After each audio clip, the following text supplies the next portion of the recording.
지금 이런 스트럭처 같은 경우에는 제가 보기에는 아주 좋은 필드입니다. 도심권에 가깝게 있으면서 짬낚시 하기에는 너무 좋고 아마 대물이 들어올 확률이 높은 자리입니다. 특히 요번 T자 형태를 이렇게 딱 띄고 있는데 이런 스트럭처 구조물 밑에 은신하기가 너무 좋기 때문에 큰 놈들이 들어왔다고 했을 때는 이런 스트럭처에 오래 머뭅니다. 그 베이트피쉬들이 이동하는 경로가 너무 좋기 때문에 얘들은 가을이 이제 지날 때까지 여기 머무르다가 충분한 그 먹이 섭취를 하고 본강으로 이동하는 경우가 있기 때문에 아마도 원전과 여건이 안 되거나 짬낚시가 필요하신 분들은 집 가까운 이런 수로 쪽도 특별한 이런 스트럭처가 되어 있는 데를 공략을 하시다 보면은 아마 좋은 그 결과가 이어지지 않을까. 그래서 저도 오늘 이 수로 주변을 탐색하면서 한번 낚시를 시도해 보겠습니다.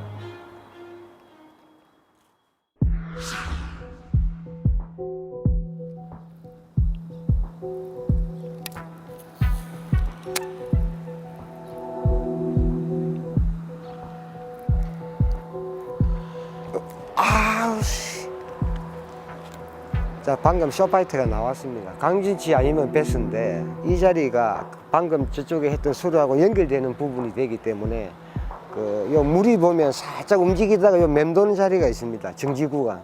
이런 구간에는 충분히 공략을 하시다가 이동을 하셔야 됩니다.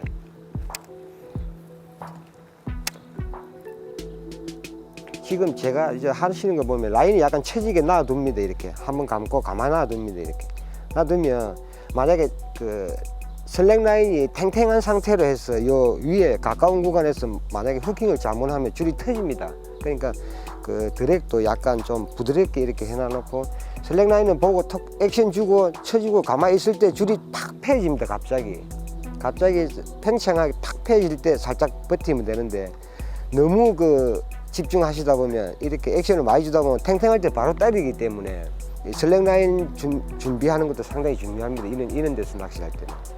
자, 한번 감고 스톱. 그럼 슬랙 라인이 싹 쳐집니다. 이렇게.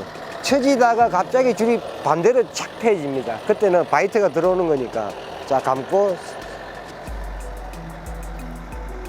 낚시를 조금 오래 해보신 분들은 아실 텐데 플로팅 미노우나 크랑크하고 서스펜더 그다음 싱킹 이렇게 크게 세 가지가 나옵니다. 그 제품은 그 메가베스사의 프랍스랍인데 LBO 버전입니다. 앞전에 나왔던 버전은 무 레틀로 해서 리액션이 상당히 강하고 좋았는데 이번에는 더 업그레이드 된 게 요 레틀을 보시면 캐스팅 할 때 뒤로 이렇게 밀립니다. 레틀이 밀리는데 내가 1, 2돈만 액션을 주면 이렇게 앞쪽으로 이동을 합니다. 그래서 캐스팅 할 때는 뒤로 갔다가 캐스팅 하고 나서 액션을 주면 살짝만 주면 이렇게 앞쪽으로 이동을 합니다. 그래 앞쪽에 자석이 있어서 이동이 안 돼요. 그 다음에 저킹을 강하게 주면 이렇게 레트럼이 발생을 합니다. 저킹을 강하게 주면 레트럼도 또 발생하고 캐스팅 할 때 좋고 서스펜딩을 해주니까 오래 머무르고 리액션도 강하고 그 다음에 그 캐스팅할 때 베어링이 뒤로 날아가기 때문에 비거리가 상당합니다. 기본 비거리의 한 30-40% 이상 업그레이드 돼서 또 비거리도 월등히 높아집니다. 이게 너무 좋은 게 이런 스트럭처를 공략할 때는 만약에 액션을 주고 스테이를 하면 이 계속 떠오릅니다. 근데 이 친구 같은 경우에는 제자리에 서스펜딩을 해주기 때문에 저 같은 경우에 너무 좋아합니다. 그리고 지금도 이 공략 거리가 너무 짧기 때문에 플로팅을 쓰게 되면 수심층에 내려갔다가 싹 떠버립니다. 그러니까 그 베스 시야에 사정거리에 오래 머무를 수 있는 누어가 서스펜더인데 이제 더 고수분들은 싱킹을 더 좋아하겠지. 그리고 공략청을 전청을 사용하기 위해서 싱킹을 또 씁니다. 근데 여러분들도 그 밑걸림 때문에 플로팅을 쓰는 것보다는 정청을 공략하기 위해서 서스펜더나 싱킹을 또 사용해 보시면 또 많은 조과를 또 이어질 겁니다. 여기는 웬만하면 다리 위에 사람이 올라가면 안 좋습니다. 이런 데는 수심이 낮기 때문에 내가 요 위에서 낚시하기 편하다고 위에서 직공을 하게 되면 그 베스는 앞쪽과 위쪽을 많이 보고 사냥을 하기 때문에 내가 다리 위에서 왔다 갔다 이렇게 움직이면 안 좋습니다. 공략할 때는 약간 사이드 쪽에서 먼저 공략을 하고 진입하는 게 좋습니다.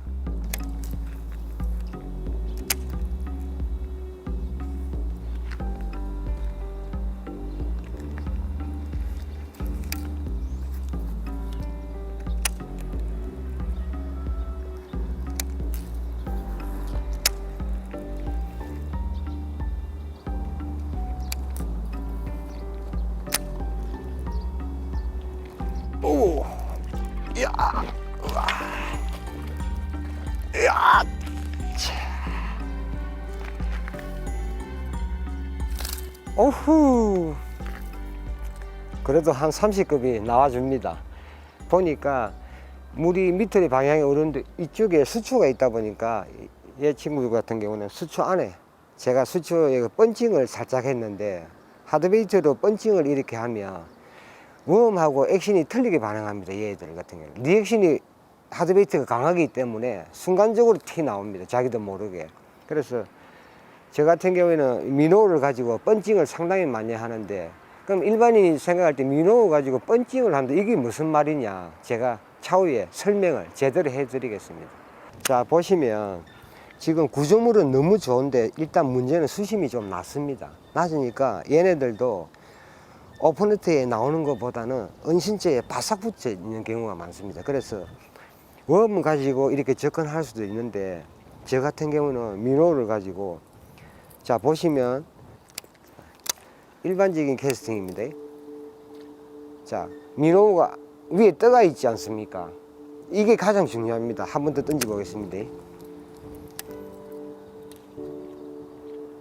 저 보시면 안 들어가고 위에 그대로 있습니다. 이거하고 전혀 안 보이지 않습니까? 아무리 차이도 없습니다. 이미 30에서 50cm를 내가 물속 안으로 잡아 넣어버렸습니다. 그게 이제 이해가 잘 안 갈 겁니다. 이게 엄청난 테크닉인데, 자 보여드릴게요. 물 위에 캐스팅을 일반인들이 하게 되면 이렇게 떨어집니다. 이렇게 미노가 그대로 배부터 이렇게 떨어집니다. 제가 캐스팅을 할 때는 기본 40도, 45도 각도 이렇게 캐스팅을 합니다. 그러면 날아갈 때 이미 나는 캐스팅을 이렇게 만들어서 물속에다가 침투를 시키는 겁니다. 그러면 얘 무게 때문에 이제 무게가 높을수록 더 많이 들어가겠지, 그지? 이거 무게는 8분의 3입니다. 10g대. 그러면 일반인이 던졌을 때 요렇게, 저 같은 경우는 세워서 요렇게 던지기 때문에 이렇게 들어가는 겁니다. 그러면 이런 스트라이크 구조물 밑에 베스가 많이 은신을 하는데, 미노를 이렇게 캐스팅을 했으면 이 정도에서 끝나면 내가 자명을 하기 시작을 하면 베스는 이 각도에 숨어 있는데 이미 나는 미노는 이렇게 지나가 버리는 겁니다. 근데 제가 캐스팅을 할 때는 이미 이렇게 들어가는 겁니다. 바로 시야 앞에 거슬리게끔 이렇게 들어갔다가 액션이 들어가기 때문에 더 깊은 공략과 캐스팅을 한 후에 한 번 정도의 저킹으로 인해서 바로 같이 튀어나오는 겁니다. 자기도 모르게. 이게 우리 영상이니까 제가 특별히 알려드리는 겁니다. 이거는 어떤 영상에도 거의 안 나올 겁니다. 그러니까 이런 식으로 짬낙을 하실 때도 미노를 미끌림만 생각하지 마시고 그냥 내가 캐스팅을 조금 더 배운 다음에 부드럽게 이렇게 착수할 것인가 이렇게 할 것인가를 계산을 한 다음에 이렇게 자연스럽게 캐스팅 연습하면 됩니다. 이렇게 던졌다가 바로 들어가는 거. 이라면 이미 이제 무게에 따라서 30cm에서 50cm 정도까지는 충분히 침투가 가능합니다. 그래서 이런 연습도 많이 해주시면 좋을 것 같습니다. 세워서 45도에서 이렇게 들어갑니다.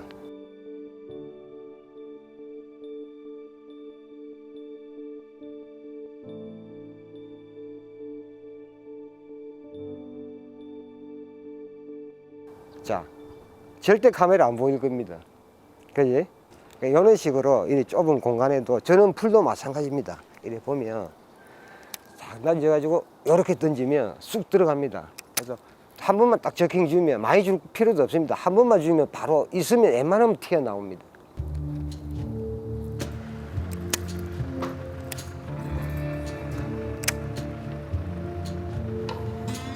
지금 요 보시면 자동차가 많이 지나다닐 겁니다. 근데 고기들은 여기에 탱크가 지나가도 괜찮습니다. 365일 계속 이 형태로 이루어지기 때문에 적응을 하는 겁니다. 근데 조명도 마찬가지입니다. 평소에 조명이 켜진 자리에는 상관이 없는데 내가 이질적으로 가서 채비한다고 카메라나 그 라이트를 켜고 되면 순간적으로 일어나는 상황이기 때문에 고기한테는 상당히 안 좋습니다. 그러니까 평소에 아무리 큰 차가 지나다니도 그거는 크게 신경 쓸 필요는 없습니다. 단 피딩 타이밍이 언젠가를 체크를 하면서 낚시를 하시면 큰 도움이 될 겁니다.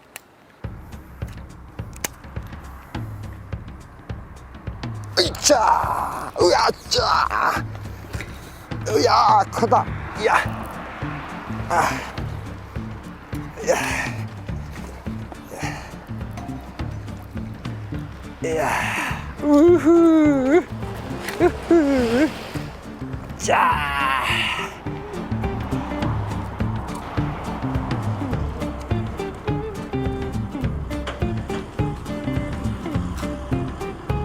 지금 보시면 교각 끝단입니다. 끝단에 그 물의 유속이 좀 있는데 유속을 막아주는 형태. 저 수초 뒤쪽에 안전한 곳에 얘가 지금 은신하고 있었는데 지금 보면은 저 같은 경우에도 이런 데를 절대 놓치지 않습니다. 고기 입장에서는 유속이 있을 때는 항상 안전한 이런 쪽에 몸을 숨기고 있기 때문에 순간적으로 민호 제킹 딱 한 번에 저 같은 경우는 이런 낚시를 너무 좋아하기 때문에 이런 데 절대 놓치지 않습니다. 여러분들도 그 가까운 요런 자리를 그냥 지나치지 마시고 살짝 해보면 손맛을 또 보실 수 있습니다. 자, 프랍스랍에 또 한 마리 나옵니다.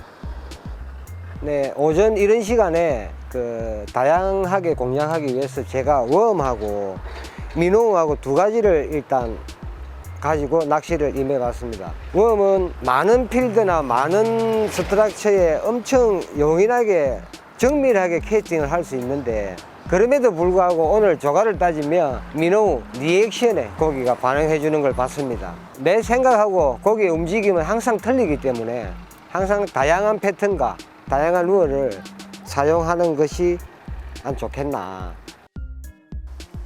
이번 포인트 같은 경우에는 낙동강 봉황 수로가 바로 한번 1, 2km에 연결이 되어 있는 수로이기 때문에 고기들이 바로 들어올 수 있는 구간입니다. 그래서 요런 수로는 낚시하기는 조금 까다롭습니다. 수초도 너무 많고, 그런데 이제 그냥 요 교각 위에서 그냥 안전한 낚시를 하시도 손맛을 충분히 볼 수 있는 구간이기 때문에 오늘 저도 여기서 한번 해보겠습니다.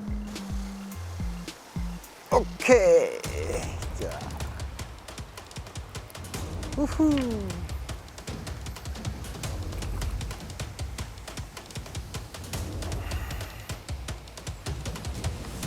작지만 또 한 마리 나옵니다.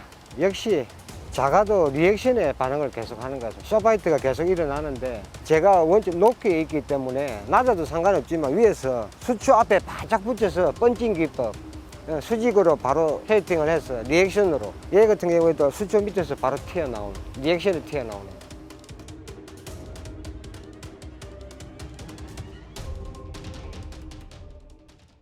지금 제가 쓰고 있는 로드는 오로치 시리즈 그 메가베스사에서 올해 출시된 로드입니다. 지금 이 같은 경우에는 행상기억합금이 들어있는 제품입니다. 그래서 저는 이 로드를 또 대만족을 하고 있습니다. 왜 그러냐면 그라파이트의 로드 토크와 그 행상기억합금의 로드 토크가 그러니까 쉽게 말하면 반발력입니다. 요는 그 교각 위에서 로드웍을 할 때 반발력을 가지고 로드웍을 하는데 빳빳한 로드를 가지고 하게 되면은 캐스팅하기가 굉장히 부자연스럽습니다. 로드가 너무 강하기 때문에. 그래서 슬로우 패스트나 미디움 패스트, 액션이 조금 먹어주는 로드를 가지고 캐스팅을 하면 이제 캐스팅도 편하고 고기가 물었을 때 로드가 너무 하드하게 되면 터지는 경우가 일어납니다. 그래서 이 정도 그 높이에서나 이 정도 커브에서는 미디움 라이트나 미디움 정도, 좀 높게 쓰시는 분들은 미디움 헤비까지 쓰셔도 되는데 로드를 그 선택을 자기가 맞는 로드를 선택을 잘 하셔가지고 이런 데 공략하시면은 편하게 또 낚시를 하실 수가 있습니다. 릴은 이 릴 같은 경우는 IP68입니다. 손이 좀 큰 분들은 미디움 헤비급의 로드에 릴을 장착을 할 때 장구통 릴을 많이 씁니다. 이 버전 같은 경우에는 손이 작은 분들을 위해서 헤비 태클에 손이 조금 작은 분들이 쓰기 편한 헤비 때에도 써도 무난하고 그다음에 파워도 5kg대를 또 조력을 자랑하고 있습니다. 그래서 저 같은 경우에도 그 장구통도 쓰지만 이렇게 낮음에서 강한 일도 헤비 때나 미디움 헤비 때 장착을 많이 하고 있습니다.